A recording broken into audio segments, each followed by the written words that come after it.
all you need to do is make sure your resume is showing all of the accomplishments that you've made relevant to the role you're applying to. And I specifically say accomplishments because that is the theme of any good resume. It's like, what have you done that's proving that you're good at the job that you're applying to?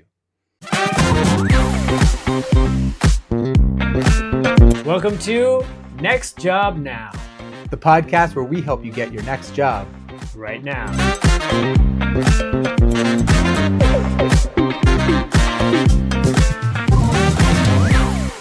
Hi, I'm Greg Langstaff. I'm a certified resume strategist. I've written over 2,000 resumes, and I love helping people get new jobs.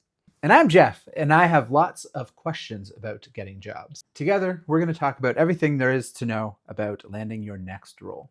I'm so thankful to be here. Thank you for asking me to join you, of course, in starting this podcast. So if you like today's episode and want more helpful resume and career development tips, follow us along as we deep dive into this complex and ever-changing employment landscape. Greg. Jeff. Greg, you are a certified resume strategist with over 1 million followers across TikTok, Instagram, YouTube. Hey. So I need to start off by asking, if a listener is only going to listen to this episode, what do they need to know about writing a resume in today's job search? At this point, a lot of people are applying to every single job, but I want everyone to know that like those mass high application, like applicant counts you see on like LinkedIn and stuff, very inflated.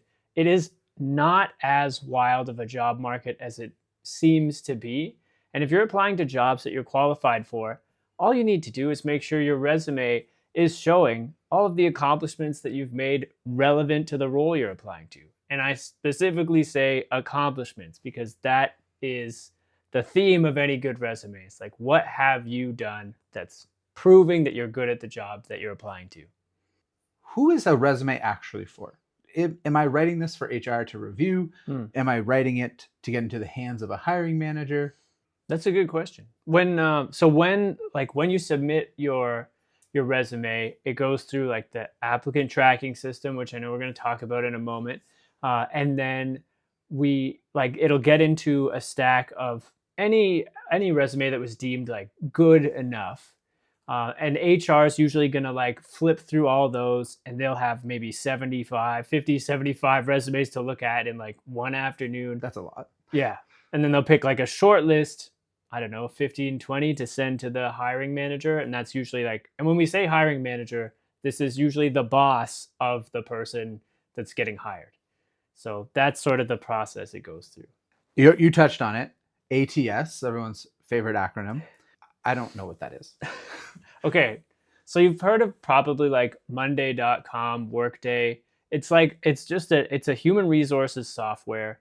And one of its many functions is just helping the HR teams manage the hiring process. So like it stores all the resumes that come in from LinkedIn, Indeed, all the job boards of the company's internal website, puts all the applicants in one place, has like your resume, the basic information, all that stuff you fill out in the applications where you have to fill in like in the boxes, all the stuff that was in your resume. Very annoying. It sorts it all there. And then they use like your profile that the ATS builds to like go through and evaluate you. And yeah, that's what they do. So it's not like a scanner. I always picture it to be like a scanner that's looking at my resume, pulling out the keywords and being like, Jeff, a change leader. Let's interview him.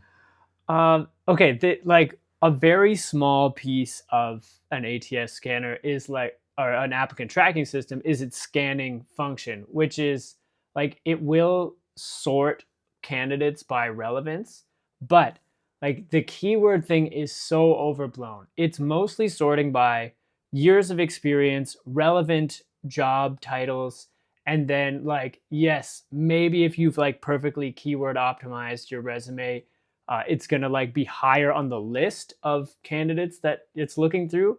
But like the only people getting filtered out are the people who ignored that they need 7+ years of experience, that you need a background in like marketing, for example.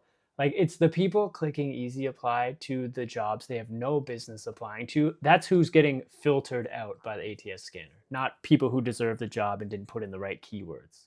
So if I'm building my resume, then am I choosing the right layout to get properly scanned? Am I thinking about job titles and how it's going to stand out to the manager? Like, what am I going to be doing? Well, like, yeah, I mean, layout is important. Like, it needs to be simple and readable.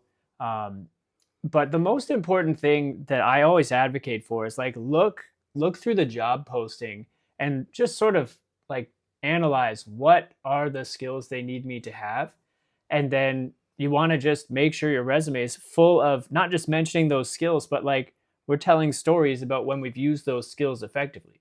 Because the reaction we always want a hiring manager to have when they're looking at our resume is, oh wow, look at that stuff they did for their last employer. I need someone who can do that same stuff. And they seemed like they were really good at it because of the results that they mentioned. I want those results. I want to hire this person. So talk to me about what a good layout looks like. And let's go top to bottom. Okay. Your name. Start with the name at the very top. Should be the biggest thing on there. My name's Jeff. Yes, exactly. Name, contact info. Then like we're going to do a bit of professional branding. Again, we got an episode on that coming up, but just at a high level, it's like, how are we kind of defining ourselves in a couple of key words, and then like a key skills section, and then maybe a professional summary or some career highlights, like a couple of your best bullet points. After that, we're going to get into the experience, of course, in reverse chronological order, most recent to least recent. And then after that, that's where like education and additional stuff can come in. If you got like certifications, languages, awards, like anything else that you want to brag about, really. There's a lot of information that we're trying to cram into. I mean, a lot of people say 1 page. Well, let me clarify. Yeah, let's clarify. 2. Most resumes should be 2 pages. If you're like a student and you want to keep it to 1, that's fine. If you're a professor who's written 40 published articles, sure, you can have a 3-page resume. But most of us, it should be 2. Now, you mentioned education and credentials and adding some other things. What is okay to put on there? Are we putting our hobbies? Are we listing our languages or volunteer work? Yeah. What's okay, what's not okay? Well, I mean, most importantly, the 2-page guideline is going to inform how much we can include. So if you've got your experience and education and the branding in there and you're out of space, that's okay. Stop. If you have room, stuff to prioritize would be relevant credentials. So like if you're a project manager and you have your project management, professional designation. PMP? Yeah, the PMP. Yeah. Obviously want to get that in there. And then like languages, if the job needs you to speak multiple languages, great. It's all coming back to the same thing. To decide what to put in your resume, you need to know what they're looking for by closely reading the job description. That unlocks everything. So what I took away from that is that I cannot put latte art if I'm applying to a project manager job that's not related to coffee in any way at all. I mean, it's a cool skill. It is cool. So there is something that called a point of interest, which we can include in our resume if like we find people are asking about it a lot. Like I have had clients who've been professional athletes earlier in their careers. And even though that might be 25 years ago, like we leave it in because we noticed patterns of every time they go into an interview, someone asks them about it. And it just like makes people like you a little more. And so that's when you would leave in a point of interest like that.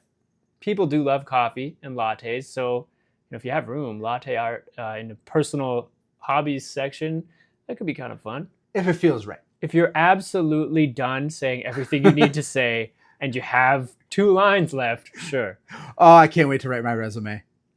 I'm definitely going to write your resume for you. That would be very helpful. Thank you. I will, if you ever need it. Okay, so what is my first step? What am I going to do next? Okay, you need a very clear target job that you're going to apply to. That's the first thing when you're applying to or when you're building your resume. Once you have that, like take a close look. What are all of the what are all the job functions that they're mentioning, industry terminology, technology, equipment, all that stuff, and make yourself a big list, because that's what the hiring manager is looking for.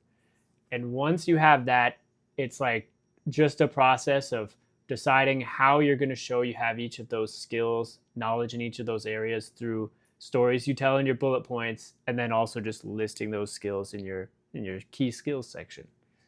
Do you recommend people building out like every job with everything, all their accomplishments, and then deleting from there? If you have time, sure. I mean, that's a time-consuming process. Like the idea of a master resume that's 4 pages, and then you're like cutting based on what's relevant for the job. Yeah, I don't mind that process. You do have several templates that you've created online on your website, including a free template, which is very kind of you. The free template is excellent, by the way. Check it out. And you also have a bunch of other great resources. So if anyone is interested in checking out Greg's free resources, they are available for download at greglangstaff.com. We're going to move on to my favorite segment of this podcast called Unusual Interviews, where we ask each other questions that we hope you never get asked in an interview. So what talent will you be performing at this year's annual talent show? Juggling. Juggling what? I think I can juggle anything that is remotely shaped like a ball. Oranges, apples, juggling balls, Funko Pops, perhaps. Oh my goodness. All right, everyone. Thanks for tuning in. This has been a great episode of the podcast, and we will be back next episode with part 2 on resume writing. So we'll see you there.